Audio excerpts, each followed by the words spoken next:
Hey guys, what's up? This is Joey, and today I'm going to be bringing you another Boom Beach 101 episode. And today we're going to be looking at all the various buildings we have, like the residences, the armory, the HQ, the boats, just everything. We're just going to go through everything today. We're going to go through the remaining few buildings we have because we did go over the defenses and the troop combos in the past, but now we're on to buildings.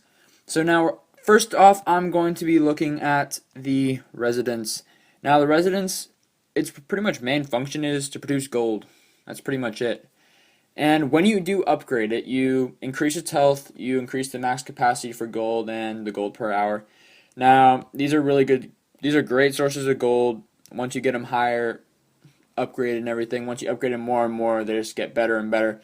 And you can get a large amount of gold. Like currently, my level 6 residence can hold about 26,000 gold, which is quite a bit of gold. So if y'all do end up getting it up there, I mean, it's going to be worth a lot, especially with my statue bonus, which gets it up to about 28,000, about 29 actually, with the extra 412 right there. But I mean, it really does get a lot of gold for you, and it helps you buy various things like troops, upgrades, some building upgrades, expanding, stuff like that. So gold is very important. And our next producer is our sawmill. Now our sawmill is pretty much just produces wood, and it's used for almost every single construction for buildings, and that's pretty much it, really. I mean, there are various uses for wood, but one of the main uses is for the construction of various buildings. And when you do upgrade the sawmill, you increase its health, the capacity of wood, as well as the wood per hour. And right now I'm about 14,700 plus my statue bonus for the whole max hold. So it's quite a bit of wood right there that you can hold. And as you see, when I upgrade, I increase my max holding space, my health, and as well as the wood per hour. Plus I get a little bit of experience right there. And our next thing we will have, our next collector, is our no, not our sculptor. We're going with our quarry. The sculptor is not a collector. Sorry, guys. We're going to the quarry. Now, the quarry produces stone, and stone is also used for constructing the various buildings. As you can see, for my sniper tower, in order to upgrade it, I'm going to need to use wood as well as stone. So those are two very important building materials right there. Very important, well used, important to the game. You'll definitely need them. And I've noticed when I first unlocked stone, it was very hard to obtain it, but once you start getting the extra little boat right here, once you get that, you get the little resource base for stone. That helps a lot. And then also once you get this quarry, it helps a lot to get more stone. As you see, I'm at about 1,969, just about right there, and that's quite a bit. And considering I just upgraded my mortar, I just did have about 5,000 before that, so it's very helpful when it comes to obtaining stone. And again, when upgraded, it increases the health, max capacity of stone, and stone per hour. So as you can see, my health is about 15,000. It can only hold 500, but for me that's plenty of stone, because stone can be kind of hard to come by, so that's plenty for me personally. And when you upgrade, you can see those upgrades right there. It increases the health, max holding capacity, and the stone per hour, as well as the XP right there. And now we will be going on to the sculptor, not the quarry. And the sculptor has a few special abilities. It is used for the creation of various statues that contain special abilities. Now, as y'all saw, when I was going over my collectors, like my gold, I did have that statue bonus, and that's one of the various statue bonuses that I've gotten with my statues. Now, there are 4 different types of statues, as you can see. There are the life statues. I personally have a guardian right now. There's ice statues. I have not used those so far, but they do improve your base defense. I have not gotten any ice crystals, fragments, etc. yet. And we also have the magma, which I have. I believe it's just the idol right now. Yeah, I have the idol for the magma. And then the dark, which I currently have an idol as well. And these all have special powers. Like, here is my magma idol, and it increases my troop damage by 5%. Now I also have my guardian, which increases my resource production by 9%, and then my dark idol, which produces its resource reward is plus 7%. So when I'm attacking, I get an extra percentage of resources from that particular base. And those are pretty much just my main idols. But when you do upgrade, it allows for one more idol to be deployed out on your base, as well as a power powder. Now, I have not used power powders yet. As you can see, I've not upgraded my sculptor to level 2 yet, but I will be checking out those power powders in some of my future videos. Those will be coming soon to the Joey base. But that's pretty much it for the sculptor, and when you do upgrade that, it upgrades the health, the max statue, get some experience points, and the power powder. Those are about the main key points for our sculptor. And now we're going to be looking at our storages, and first we have our stone storage right here. And it's just used for holding stone, all the stone that we collect. It has a pretty solid health and a plenty of stone capacity. And also, when you do upgrade I believe it's your HQ to level 6, you will get a certain amount of gold storage automatically without the stone storage built.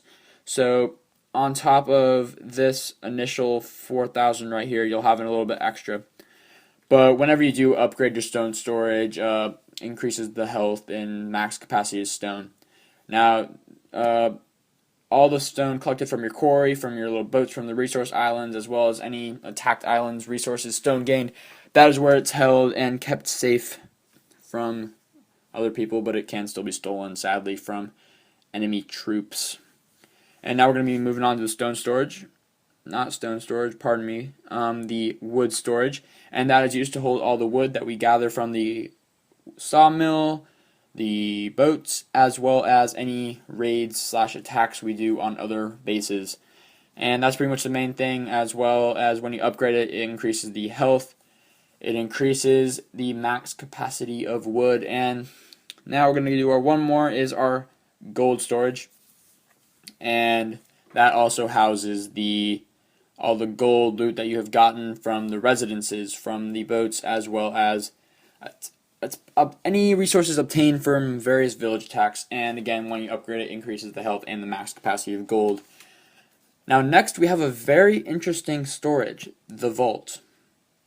Now the vault is a storage with a very special ability. All resources stored inside cannot be taken, and is also saves a specific percentage of any loot around it. Now, for example, my gold storage is pretty close, so this will help save about 40% of that gold that is in there if I'm attacked. So when I upgrade, there are several key advantages. It increases my health, storage capacity of gold, storage capacity of wood. As well, it allows me to start having a storage capacity for stone. As you can see, when I upgrade it, I also increase the percentage of saved resources around it. So as of now, I can only hold gold and wood, but if I am attacked, I'll always have that 18,000 gold as well as that 12,000 gold. So that's a very helpful building right there. So if you ever get attacked, you'll always have some extra cash laying around just in case. Now our next thing we'll be looking at is our landing craft. Now our landing craft, as you know, are used when we are attacking other players' bases, and they hold our troops that we have trained. And every time you upgrade, it increases the amount of troops on that boat by 1. So if I was to upgrade my gunboat, I would increase my troop capacity by 1 and get some more experience right there. And that's pretty much one of the main uses. So when you're attacking, that's where your troops are held. That's what you use when you attack. And our next thing we will have is our armory, which is used when we are wanting to upgrade our troops' health, damage, etc. So right now I'm upgrading my rifleman, and I'm increasing my health. The training cost does increase a little bit, but it's worth it because it increases the damage per second and other damage. And as you can see, I do have a statue bonus, which increases my damage per second. I get a plus 1.90. Very helpful, but right now I'm upgrading that. And you can upgrade various other things. You can upgrade all your troops. You can improve all the artillery shots, increase that damage, which can be very helpful when attacking. You sometimes need that little bit extra damage to get rid of that pesky rocket launcher, cannon, what have you. You can also upgrade your flares, health packs. You can upgrade your shock bomb. I don't have this yet, but you'll be able to upgrade your barrage, the smoke screen, the mines, the boom mines. This is just where you can upgrade the damage and health of your various defenses and attackman troops and attack perks, you can say, for your gunboat. And this is just where you upgrade that. So when you upgrade your armory, I believe that you can upgrade your troops to another level, as well as upgrading your other defenses slash gunboat weaponry when upgraded there. So that's one of the main things of upgrading the armory and what the armory entails. And now we're going to be looking at our radar, and the radar is used to expand your overall view of the clouds, as you can see here. When you want to see more, you upgrade. I need to upgrade my radar to level 7 here, but when I upgrade it, I'll be able to expand my viewing and get more and more bases to attack. So that's one of the more key points. So you get to expand more explore regions, +7 as you can see, and the health increases. So that's the radar right there. And now we're on to the gunboat. Now the gunboat is very helpful when attacking. As you can see, the gunboat provides any fire support, supporting fire, as well as any battlefield supplies. Also, you can fire flares to rally troops at certain points. Also, these things rely on the amount of energy the gunboat has, which increases by 3 every time you take out a building. So say you had 21 energy, you took out a few barrels or something, you get +3 and it increases with each one.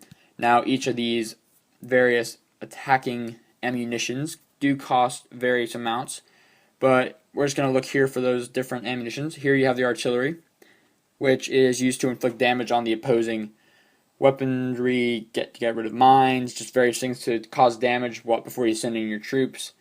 We have the flares, which are used to rally troops at a certain point. We got the health packs, which you can be healing your troops in battle if they're running low on health. And then the shock bombs are used to kind of freeze any defenses in place. They'll keep them from firing, and they're very helpful when used. And as well, we have the smoke screen, which helps to cover your troops in a bit of a mist, so they aren't able to be seen by those various defenses that may cause some problems. But those are all of my personal obtain buildings. Now there is the iron storage and the iron mine. I have not unlocked either of those, but the iron storage will hold any iron that you get from the resource bases or from attacked villages, or your iron mine. And then the iron mine is similar to the sawmill, quarry, and residences. They produce iron. Thanks for watching, guys. That was my breakdown of all the various buildings in Boom Beach. I hope this helped all of y'all out just to have a clear understanding of what everything does. Everyone remember that the giveaway is still ongoing, and that I'm giving away $50, which is about 6,500 gems, as you can see here. That is a lot of gems right there, and I hope y'all will enter. It's a great giveaway, and I'm really excited for it. It's really just gonna help get things going, help y'all's base. It's really gonna help y'all out. But that's about it for this episode. Thanks for watching, guys. Keep all things Boom Beach here at Beacher Joe's YouTube channel, so y'all can continue to learn and grow your abilities, get better. Thanks for watching, guys, and I will see you in the next video.